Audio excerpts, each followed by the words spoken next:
Hello, everyone, and welcome again to another episode of Resilient Health Radio. I'm your host, Dr. Darin Ingels, and joining me on the podcast today is Dr. Vincent Pedre. He is board certified in internal medicine and an expert in gut health, and he is the author of the GutSMART Protocol. So, Dr. Pedre, welcome to the podcast.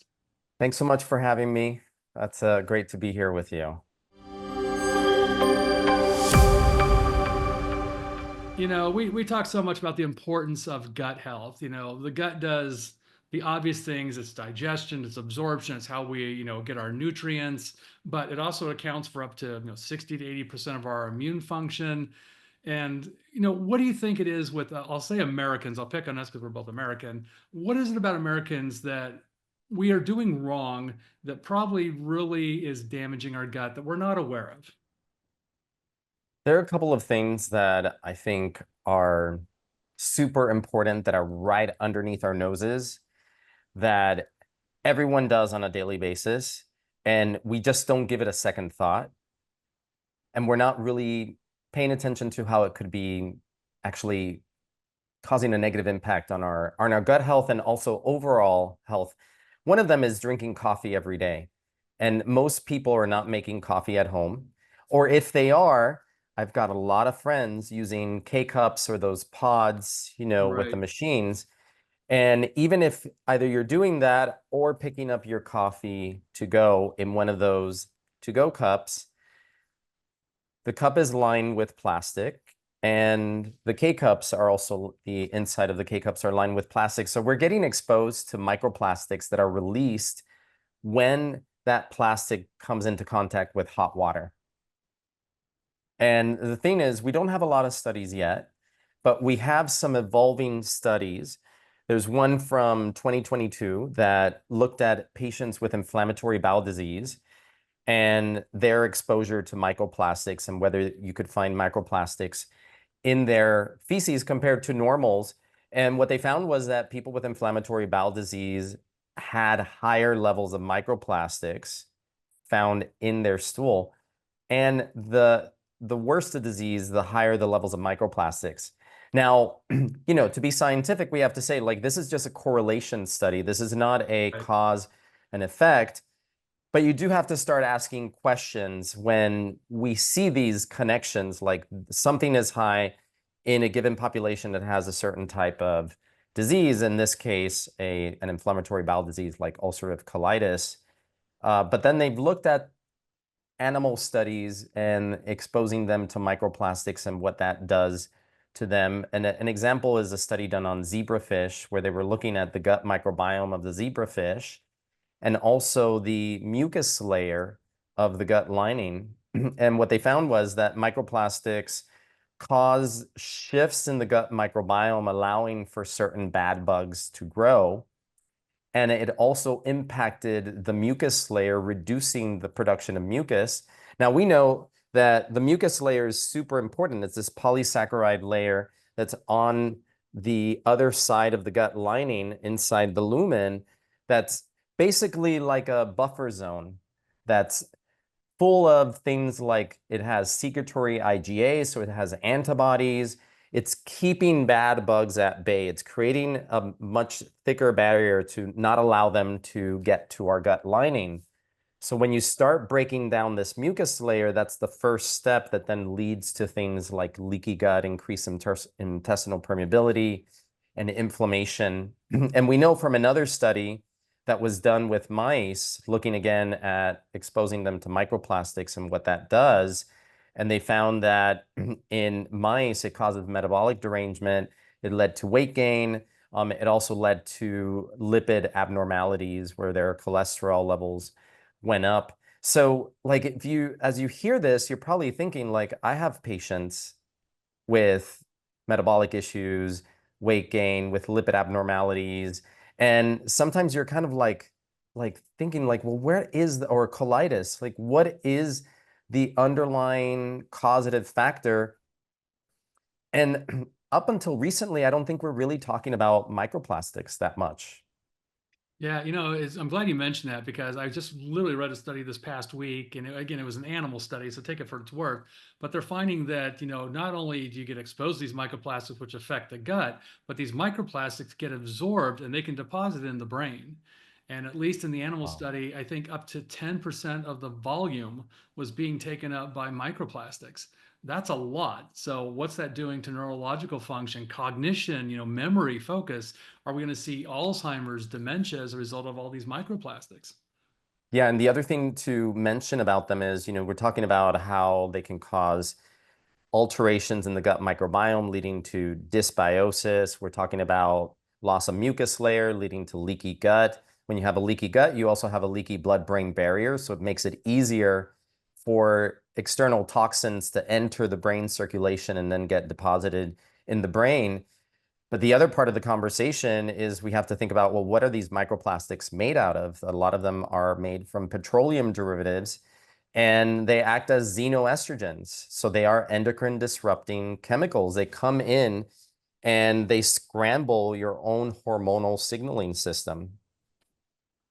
Yeah, well, the microplastics, is a big part. And you mentioned that keyword inflammation, gut inflammation seems to be associated with, again, inflammatory bowel disease, of course, but we're also seeing it correlated with like obesity, diabetes, cardiovascular disease.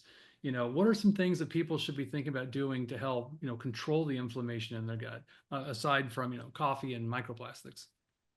Well, one, getting away from K-cups. And if you go and pick up coffee to go at a coffee shop, carry your own steel line container and tell them, I want to get my coffee in this. Try to stay away from the cups and also the plastic tops that they put on top of those cups. Or what I like to do is take a moment, like they do in Europe, and sit at the coffee shop, ask for the coffee to stay, and get it in a beautiful ceramic cup instead of the to-go cups. I think that's important, like thinking about how you're drinking your water also, like making sure to drink filtered water that you port with you in a steel line container. Again, trying to avoid plastic exposure as much as we can. But another big one is the other hidden dangers in food, the pesticides, the glyphosate, because those act as antimicrobial agents. They're chelators, and they will also cause disruptions in your gut microbiome, leading to derangements that lead to metabolic syndrome and weight gain and insulin resistance, like we're talking about. And then along those lines, the more obvious one is trying to, and this one is a tough one because sometimes we need them, but trying to avoid antibiotics and really questioning your doctor when they are prescribing an antibiotic. Is it absolutely necessary? And if they are prescribing an antibiotic, I know you see a lot of Lyme patients, so I'm sure there are times that there's no other choice than to prescribe some sort of antimicrobial agent. But at the same time, thinking about, well, what are the side effects? What is going to happen to the gut microbiome? What's going to happen to the gut lining? There was a study in mice that looked at what happens to tight junctions within 24 to 48 hours of being given a dose of antibiotics. And they found that within 24 to 48 hours, the tight junctions start to actually come apart after getting exposed to antibiotics. Now, again, like you said, these are not humans, these are mice, but we can kind of start to think and extrapolate that this potentially could be happening to our patients. So really starting to think about, like, if I'm prescribing something that has some sort of negative gut effect along with its positive effects, because, antibiotics save lives, that we need to start thinking about, well, what can we do to counter those effects by protecting the gut microbiome, by protecting the gut lining, and how can we rebuild the gut knowing that damage has been done after the course of antibiotics are finished? Yeah, I remember reading, again, I think it was a rat study years and years ago. I think maybe when I was in medical school, that they looked at what happened to the gut microbiome when you gave a single dose of antibiotic. How long did it take for that microbiome to repopulate? And I was shocked. It was 6 months. 6 months to get all of the species back to where they were before giving that that's one single dose. Now, you think about a lot of antibiotics, we give multiple doses a day for days or sometimes weeks, and other cases, even months. So yeah, we can all imagine what that's doing to our healthy gut bugs over a long period of time, you know. Yeah, and I read a study that said that a 5-day course of Cipro can take up to 12 months for the gut to recover. But the truth is that what we see is that the gut never fully recovers from each time you're on a course of antibiotics. You're probably not getting back to exactly where you were before. Right. Well, there's all these companies now that have these very detailed genomic tests to look at all the different bugs in your gut, the bacteria, the viruses, fungi, and so forth. And I always kind of question it. I was a clinical microbiologist before I was a doctor. I'm like, do we even know what a healthy gut really is? Is there anyone, certainly in the US, that's never been exposed to an antibiotic or medication that disrupts the microbiome, only eaten organic food, locally grown, in season, regional? I'm like, I don't even know if that person exists. So, The the what the is a healthy gut? closest the closest to that I can say, and I do also want to point out that I think there's not just one healthy gut microbiome, that there can be different microbiomes in different parts of the world that are Right. adapted to the food and the way of living in those parts of the world. But one thing that I was really fascinated with and had the opportunity to do pre-COVID was go to Africa, to Tanzania, and to spend time with the Hadza, the hunter-gatherers that are still living in the same traditional hunter-gatherer ways that their ancestors have lived for thousands of years. Because if you look at human history, we were hunter-gatherers for 95% of our history versus the last, couple of thousand years where we finally domesticated animals and plants and all that. But the majority of human history was spent hunting and gathering. So you wonder, like, if you go and look at these hunter-gatherers, are we seeing more? Is it like a human time capsule looking at what a pristine gut looks like if it has never been exposed to antibiotics? And so someone asked that question and decided to do PCR testing on their stool and look at the gut microbiome of the Hadza using, in one study, they did a group of Italian controls, which is an interesting control group because you think of like Italians, Mediterranean diet, one of the Yeah. healthiest diets on the planet. And yet, what they found was that there was, and not surprisingly, there was greater diversity in the gut microbiome of the Hadza versus the Italian cohort. And this was a range of ages. So the Hadza volunteers were anywhere from 8 years old all the way into their 60s.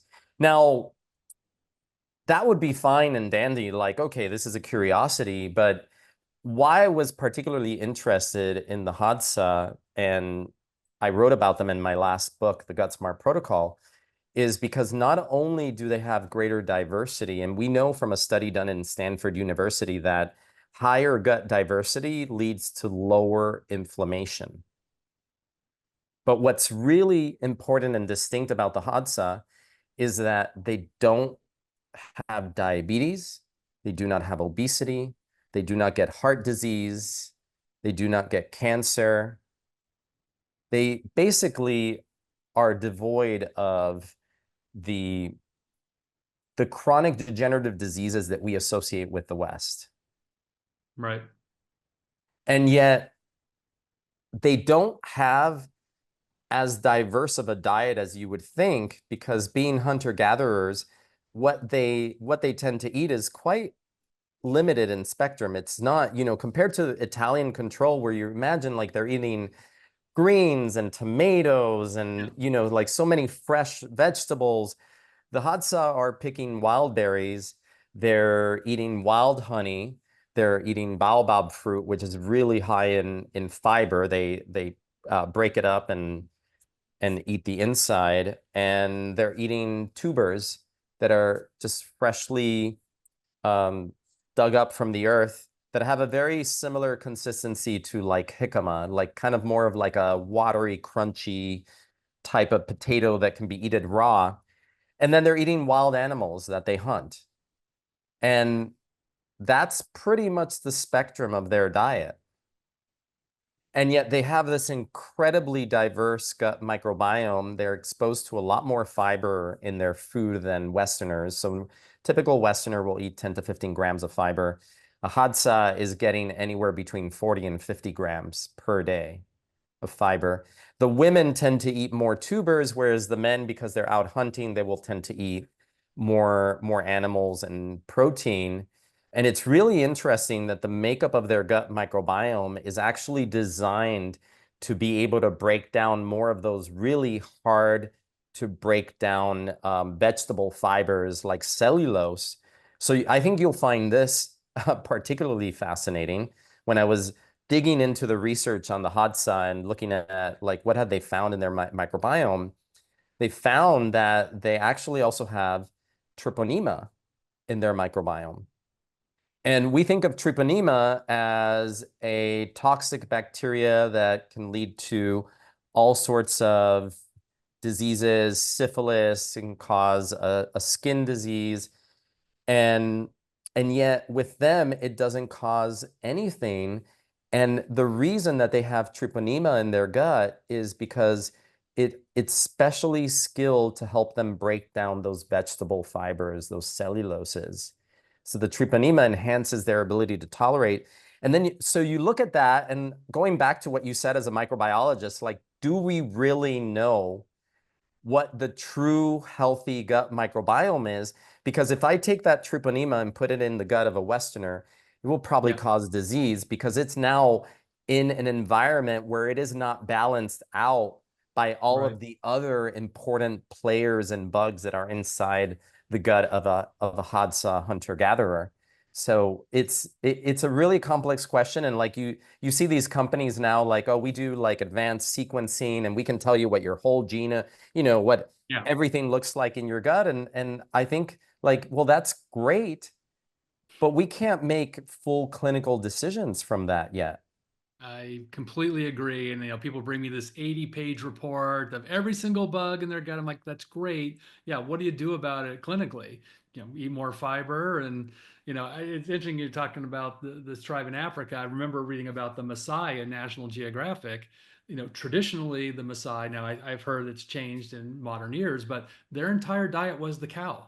It was the blood of the cow, the milk of the cow, the meat of the cow. They farmed literally nothing. They couldn't even gather anything. Where they live in Africa, it's desert. Nothing grows there. Hmm. And if you see pictures, bright white, brilliant, straight teeth and skinny, but healthy, robust, people. So, this idea of, we have to have diversity in our food, I think is kind of a made up Western thing because again, there's a lot of cultures around the world where they really survive on very limited It's food. And yet they're, like I said, their diversity is so robust. But they're eating in the case of the Maasai, if they were in traditionally eating every part of the cow, right? And within that, you're going to get some fiber in the tissue and things. Yeah. So there can be that, it starts to think like, is there a role for a carnivore diet and gut health? And I find that it can be really helpful for a lot of patients. But even just my experience, like going out to Africa and being able to camp out with the Hadza and go hunting and gathering with them. And I actually got to experience finding uh, a hive of honeybees in the middle of the wild. And these honeybees were, you have to think of them like little gnats. They're not like what we see in, like, we think of big honeybees. These were like Yeah. tiny little, they almost look like flies. They didn't look like honeybees. Wow. And they poured it into my hand with like honeycomb honey and bees all stuck in there. And of course, as a guest, like I can't refuse that. So I had all of that and so many immune like bioactive peptides in honey. But I started thinking like when I saw them digging the tuber out of the ground and they're not washing their hands and they're just cutting it and eating it right Yeah. there, that they're part of the reason for their diversity is their lack of exposure to antiseptics, to antibacterial soaps, that the the exposure to the soil is part of what is creating such Yeah. incredible diversity in their gut microbiome. Because in functional medicine, how many times have we heard eat the rainbow? That's what's going to create a diverse gut microbiome. But if you look at the diet of the Hadza, they're eating animals, they're eating berries, and I can tell you these berries are not very bright looking like the ones that we buy in the supermarket. These are very dull colored berries. Baobab fruit, which is white, tan, and tubers, again, another white food. They're not Yeah. eating the rainbow, and yet they have this incredible diversity, and that diversity protects them from inflammation, protects them from chronic disease. So I think there's much more to the picture than I think we've really come to realize, even in the functional medicine circles, talking about like eating this incredibly diverse diet. It's not necessarily the answer. Well, our friend Dr. Maya Shetry wrote a book called Eat Dirt. And I think it's the point. It's like, dirt was part of our diet for a long time. And there are microbes that live in dirt that, again, over centuries, we were designed to ingest. And it does help us. And I think that is part of the contributing factor to our microbiome.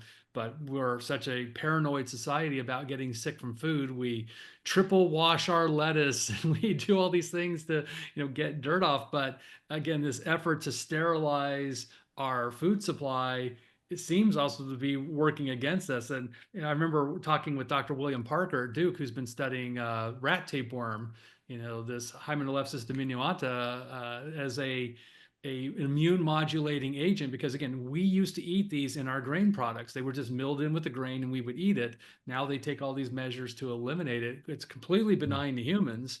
It causes problems in rats, but by ingesting it, ingesting this beneficial parasite, it seems to have, again, this immune modulating effect. But we've eliminated a lot of that, if not all of it, through the way we handle our food And supply. and like you said, we're probably inadvertently causing a lot of disease, especially the explosion of autoimmune disease that we've seen in the last half century as a result of over sanitizing, over protecting our food. Like, but obviously you don't want to eat dirt that has been sprayed with pesticides Right. either. So we're down to like, buy, and I'm not even sure that buying organic at a supermarket is 100% protected, but definitely buying organic from an organic farmer at a farmer's market that you trust and you know how they raise their vegetables.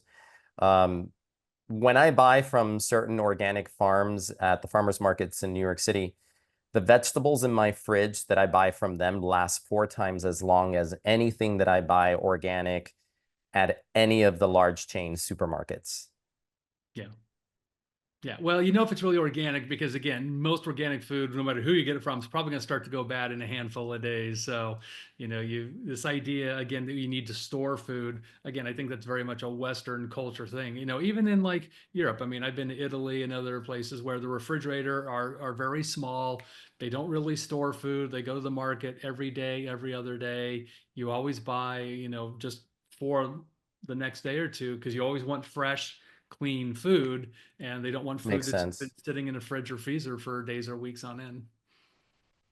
Makes a Well, lot of sense. let's talk a little bit about coffee. I got to be honest, I love coffee. I was never a coffee drinker until I went to medical school, and I went to medical school in Seattle where it's cold and rainy and damp, and I don't particularly like tea. So that started my coffee obsession. We talked about the microplastics. I think the other thing about coffee that people overlook is the presence of mycotoxins. And we Mhm. know that a lot of coffee can get contaminated with mycotoxins, which are associated with all sorts of not good health issues. When people are thinking about getting good, clean coffee, what should they be looking at? Because I'm guessing, Starbucks and all the big, coffee companies out there are not doing the kind of things to their coffee that we'd probably like. I mean, first of all, you definitely want to go USDA organic with your coffee beans, if at all possible, because coffee is one of the top 10 most pesticide sprayed plants on the planet. So inevitably it's going to be contaminated if it's not coming from an organic source. And secondly, of course, you want to make sure that the grade of the coffee beans, that they're high grade, that they are good quality beans, because the ones that are going to be most likely to get contaminated with mold are the cheaper, low grade beans, the ones that have been left that sitting around. If you look at these when they're harvesting coffee, and I've been to a coffee plantation in Peru, the way that they harvest it, they have these big, imagine like a big ceramic, um, almost what would look like like the base of a fountain, but a really big base. And they throw all the beans in there, and it can be pretty humid out. And if the beans are sitting for too long, or the lower grade beans, the ones that aren't as good quality, are going to be sold for cheaper. And any large chain that is looking to drive down the price of their cost is going to be looking for those lower grade beans that very likely were sitting at the bottom of the pile, are going to be more humid, are going to be more likely to have developed mold and mycotoxins, or maybe sometimes they get attacked by this coffee bean insect that, when it bores these tiny little holes inside the coffee beans, then allows for a landing spot, almost like a place for the mold to start to grow. So that's really important, is the processing of the coffee, and then also how the beans are cared for afterwards, the roasting process. Because a lot of companies will over roast their beans, or actually even burn the beans. And we know that anything that gets burnt is developing those advanced glycosylation end products, which are oxidizing, they damage cellular DNA. So you want to make sure that in the roasting process that the beans aren't getting burnt, that they're just getting burnt to perfection. And there's a couple of reasons that I decided to come out with a coffee, a Happy Gut coffee. And one of them being that I wanted something that was more gut friendly, being someone with a very sensitive stomach. And what I found when I was studying the process is that the darker roast is actually, as long as it hasn't been burnt, a dark roast that's been roasted properly is going to have, excuse me, I'm just going to take some water. The darker roast is going to have a lower acid content than a a moderate roast, or like a light roast coffee. And it also coincidentally has a little bit less caffeine. Some of that caffeine gets reduced with the roasting process, and you reduce some of the bitterness in the beans.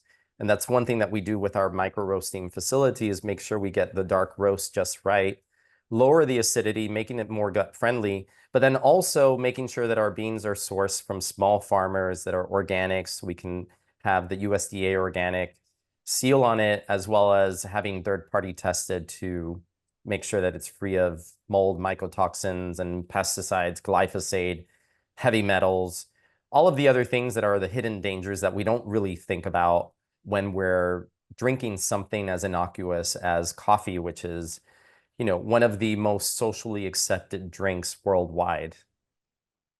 Well, it's one of these things where, I think coffee's kind of been pegged as, good news, bad news. Again, we know that, moderate coffee consumption has a lot of health benefits. You can overdo it, and that can lead to issues, and particularly if you already have, stomach ulcer or other types of, gastrointestinal issues. But by and large, it's been shown to be antioxidant. It helps improve blood flow to the brain. It helps with cardiovascular health. It actually is a prebiotic. I know there's a few studies showing it as a prebiotic, which again The is different. polyphenols in The coffee act polyphenols, as prebiotics that then um, create postbiotic products that even help to activate the vagus nerve, or communicate with our enteroendocrine cells, and even stimulate the release of GLP-1, which is an appetite suppressant. right? Talking about like natural ways that you can augment your own GLP-1 production. But you want to do that while at the same time not taking in something that has potential toxins. And one thing that for me, I actually gave up drinking coffee for 7 years.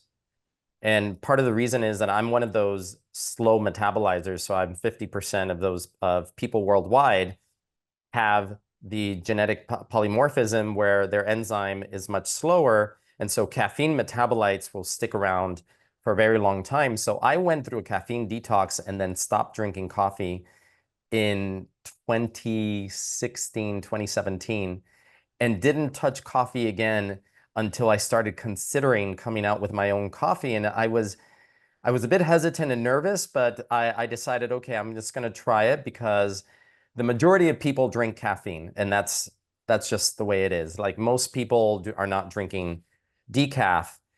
And what I noted from the dark roast is that it did not trigger my anxiety, did not make me jittery. It did not give me that peak in energy followed by a crash.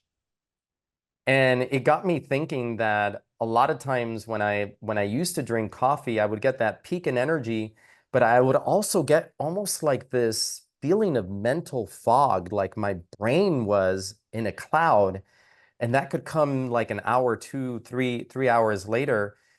And it got me thinking that maybe that's not just the caffeine, but that's the hidden toxins in coffee, like mycotoxins that are, scrambling my brain function. And not to mention that back then I wasn't thinking about the microplastics and all that, the other things. Like that's really scary. Like that microplastics can accumulate in the brain as well. So when I decided to come out with this and tested it out, I was amazed at how even the energy feels. It doesn't feel like it gives me an energy spike. And this is something that I've seen with other friends, people, doctors that have tried the coffee, and it doesn't give you that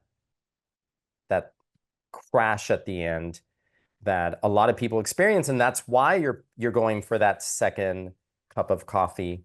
But like everything, like moderation, as you said, more than 2 cups a day, you're starting to get to the point where the caffeine is going to have a negative effect on you and can disrupt your sleep, circadian rhythm, and other things. But at the right level, there's so many benefits to coffee, including its gut-brain benefits, the polyphenols, the way it can enhance circulation, improves workouts. So I think it's important to drink a healthy coffee if you're a coffee drinker and make sure that it's free of the types of toxins that can slowly wear away at your health without you even realizing it. It's funny when you tell me your story. I had the same experience. I was a regular coffee drinker, and when I had Lyme disease, I noticed that every time I drank coffee, my neuropathy would get a lot worse. I mean, just a few sips of coffee, and I would go on and off to experiment, and it was very consistent. So again, I was off coffee for many years until my neuropathy got under better control, and now I can drink it, and it doesn't seem to bother me. But it's funny that you say that. I'm like, was it the coffee or was it the mycotoxins and all the other garbage? Because I was getting it from Starbucks down the street, and it's very possible it was just whatever contaminant was in it that was really driving that more than the coffee itself. Well, I'm Yeah. really excited to share your new coffee. The coffee itself is called. Happy Gut Coffee. We call this particular brew smooth because everybody's reaction to it is when they try it black with nothing in it, they say, wow, this is so smooth. So we went with the name Smooth for this French dark roast coffee that's low acid, gut friendly. It's super easy on the gut and really great option for people who suffer from acid reflux that still love their coffee but hate how their coffee makes them feel in their gut or always have those pains after drinking coffee. It's just such a great alternative. And for anybody who's thinking of just wanting to be as clean and healthy as possible, choosing carefully what they put into their bodies. Great. We're going to drop a link in the show notes to connect people with the coffee. Is it being sold online right now, or do you have other stores that are carrying it? Right now, we are raising money to launch the coffee through a Kickstarter campaign. And fingers crossed. We're looking for as much support as possible to get to our fundraising goal. And once the Kickstarter ends, hopefully we will reach our goal with the help of people like you. And after that, we'll be shipping those coffees probably right before Christmas, and then we'll be ready to continue shipping into the new year. So really excited to bring this to people who are concerned about their health, who want to make the best choices possible, and especially with things that they do on a daily basis that you might not be thinking about, but can have an additive negative effect on your body when you're not consuming the right types of things. Well, as a coffee lover, I'm excited to try it myself. And again, everyone in our office pretty much is coffee lovers, so we'll carry it in our office, and we'll share the link with everyone, and also we'll drop the link for Dr. Pedre's book. I said if you have gut issues, you'll want to pick up a copy of the GutSMART Protocol. It's really a great resource on everything gut related, and we'd love to connect people with your book as well. Thank you so much. All right, thank you for joining us.